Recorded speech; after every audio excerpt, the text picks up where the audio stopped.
All right, talking about the trip back from the game. We were off yesterday during the travels. After the BCS National Championship game, we're now walking through the parking lot. The family has just had a blast. We're having a great time, and now we're headed to the airport because we were flying out right after the game. We've discovered there's going to be no way to go and see Blake, our son, which was disappointing, but the way the stadium is set up, I mean, they're going back out from underground onto the buses, and you had to go all the way back to their team hotel, which was in Scottsdale, which is a little bit of a ride with the traffic, and we had to go catch our plane. And so we're disappointed about that. We're trying to text and try to talk to them on the phone, and it's just mania. So as we're going back, we had media parking, which was great, which was at the media center where we did the show Monday, and even had folks that came out to that, and we'll talk a little bit about that coming up on the Rick and Bubba Challenge. And so the way they would try to wall things off to control the people, well, we saw they were letting people through to go get on the buses, which were parked on the same road, and across that road was our car. I mean, you come down, everybody's getting on these charter buses, but if you cross the street, you go to our car. So we go to cross the street, there's no traffic, and a security woman stops my wife, and she says, "You cannot cross the street." And it started out calm, and my wife said, "Well, we have media parking, and I mean, I see our van. It's right there." And the woman says, "Well, you're not coming in here." And she have a flag in her hand? Yeah, and then I said, which I thought was true, well then what should we do? You've walled off. There's no way to get to the parking lot. She said, "Well, you ain't coming here." So then Sherry, who has a very gentle spirit, used her family diplomat. Yeah, the family diplomat used her favorite word, ridiculous. That's my wife's favorite word. Well, that's ridiculous. And then I said, "Well, honey," and I tend to agree. Yeah, and I said, "Well, honey, just you not." I said, "You cannot, honey. Just a second, honey. Just let me. If I could just, I just want to say, I'm trying to stay calm." And then here comes the other security guard. "Well, hey, what's the problem?" I said, "Really, the point is, well, I tell you what the problem is. Y'all being ridiculous. Our van is right there, and we can't even cross to go right. Honey, I think I can. Hey, well, I tell you what, I tell you what, I'm going across the street. Honey, please don't go across the street. I mean, we're and the kids are standing there going, Mama's, we're not going, sir." And then finally, I said, let me say this because it is a little frustrating.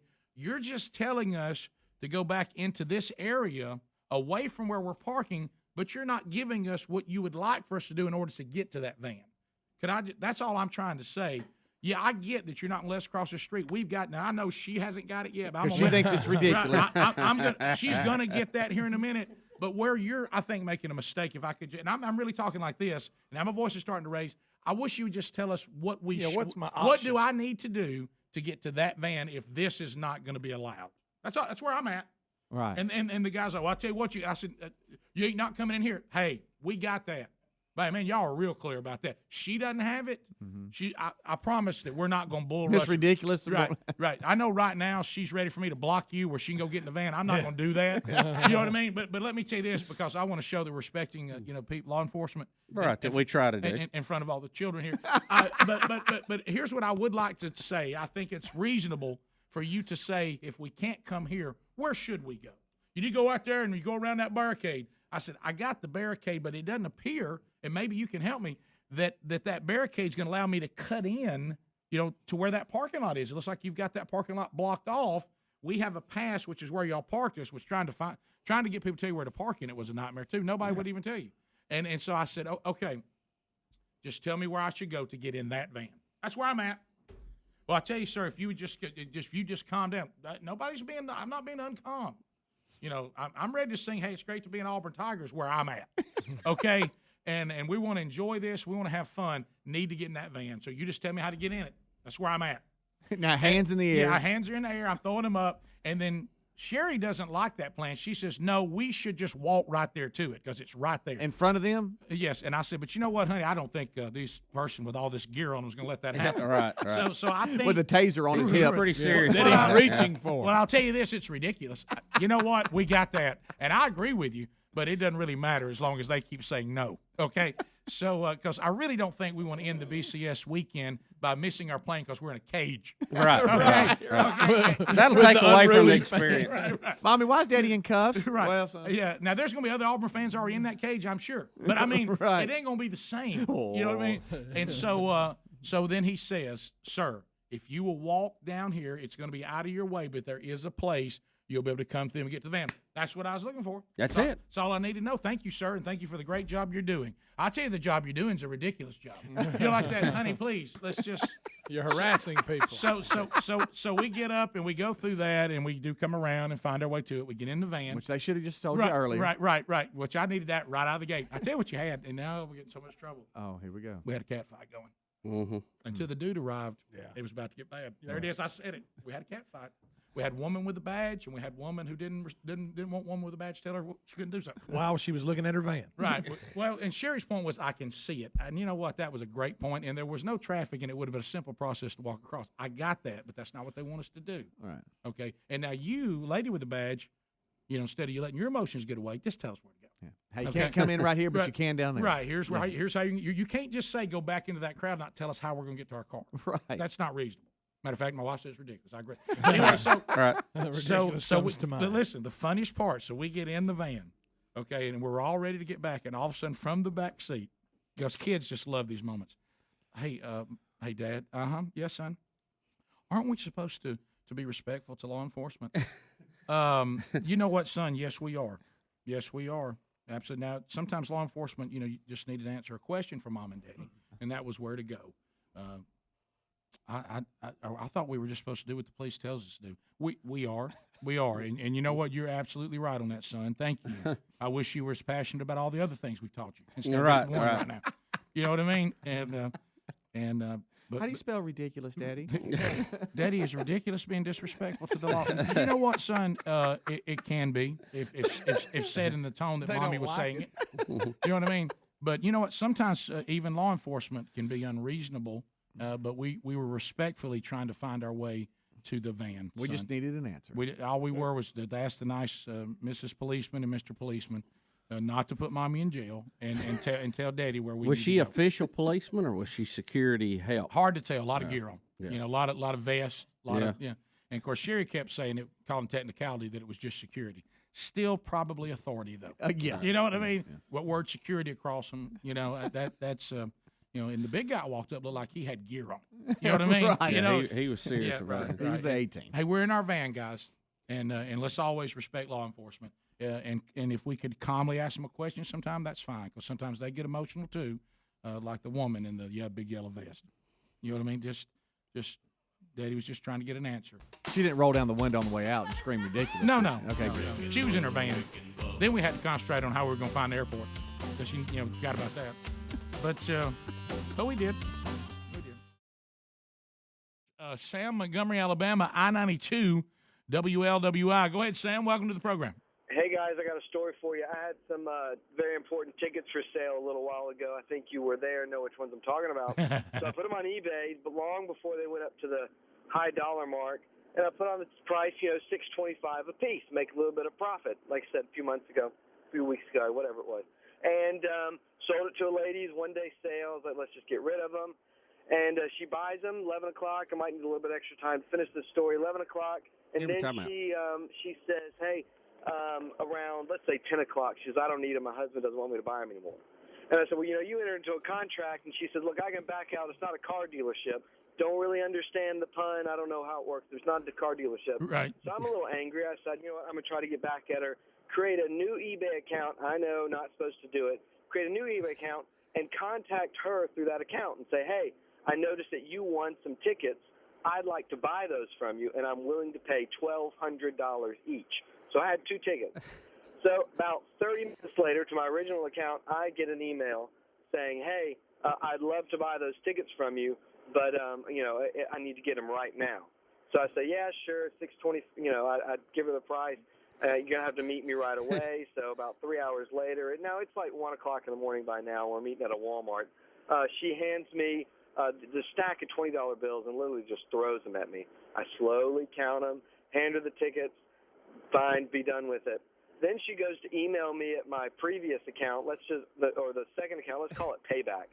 She goes to email me at Payback, and I respond to her saying, you know what, I decided not to buy them. Another email, lots of vulgarities, cuss words, blah, blah, blah, blah, blah. Respond back to her, say, you know, ma'am, it's not a car dealership. You can't just get it back. And so, needless to say, I had somebody who had decided not to go to a game, then to go to a game, and let's just say I used some smarts to get her back. But maybe she was there. I don't know. Maybe she was stuck in Birmingham. I hope so, to be honest with you. Well, according to the way ticket prices shot up, the joke may be on you. That's all you got out of it. Yeah, that's right. That's right. You know. She probably came out okay. Yeah, I think she did fine. Britt is in Troy. Britt, welcome to the program. You got 30 seconds. Go right ahead. Hey, good morning, Rick and Bubba. Hey, Brett. I was just wondering your opinion. I thought that it was in a little bit of poor taste for ESPN to invite Coach Saban to the pregame show. You didn't see, you never see the rival schools coach at any other national championship game. I just thought it was a little bit of poor taste. I disagree with you. I do. I thought that, number one, he won the national championship as head coach last year. Meyer had won the national championship. Look, ESPN can't help it that the SEC has dominated the BCS Championship. And if you want to have coaches on who've played in the BCS Championship in modern time, you're going to be talking to an SEC coach. I thought Saban, from everybody I've talked to, did an outstanding job breaking the game down, that Meyer did an outstanding job breaking the game down, and that they did a beautiful job. I don't think it was in bad taste at all. I thought if I'm ESPN and I can get the head football coach that won it last year to come break down the game, I don't care who his rival is. Well, look, the radar is up anytime that Auburn or Alabama, as we all know here, we've seen. And I understand why people would think that, but I think that your point is right, Rick. He'd won the national title. He was there, just like it doesn't matter who plays next year. Chiswick will be there if he's not playing in it. Yeah, if they can get him to be there, he'll probably be asked to be there. Right. And here's the thing, and people started talking about it yesterday. For those of us who live in Alabama, in the state of Alabama, this is sports history. I mean, when they started talking about on ESPN and all the major sports shows yesterday that the state of Alabama had just made sports history, back-to-back national championships. Yeah, the SEC's dominant, but they went a step further. The state of Alabama, they started saying, is dominant. 2 Heisman Trophy winners, 2 teams, back-to-back, has never been done in college football history. So, and the fact that you got one team playing in it and another one doing the pregame, that's huge for the state of Alabama, which, let's face it, if you've lived in Alabama all your life, you like when there's some good reputation that comes out of it. Yeah. And something to be proud of. And so I think him being there and the way the stuff he said in his analysis when I was able to go back and look at it was dead on. They had a perspective that other people don't have on Auburn. He said the way Auburn's been this year, if Oregon had scored 30 points, Auburn would have scored 31. That kind of stuff that Auburn just seems to match whatever the opponent starts doing. And, talking about them coming back and the way they play the game. Urban Meyer breaking down the spread offense of what Auburn was really doing versus the type of spread Oregon was running. Who are you going to get that from better than Saban and Meyer?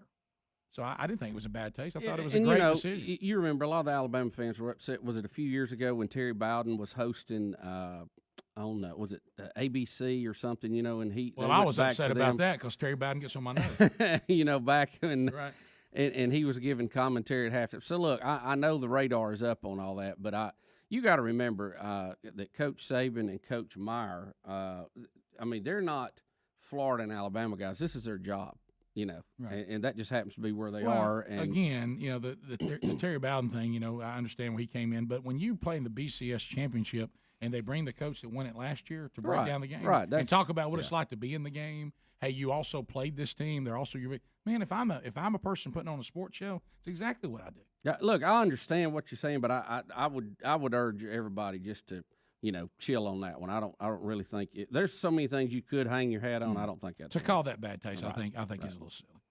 Let's go to Jerry in Birmingham. Because it's obvious ESPN don't understand. Right.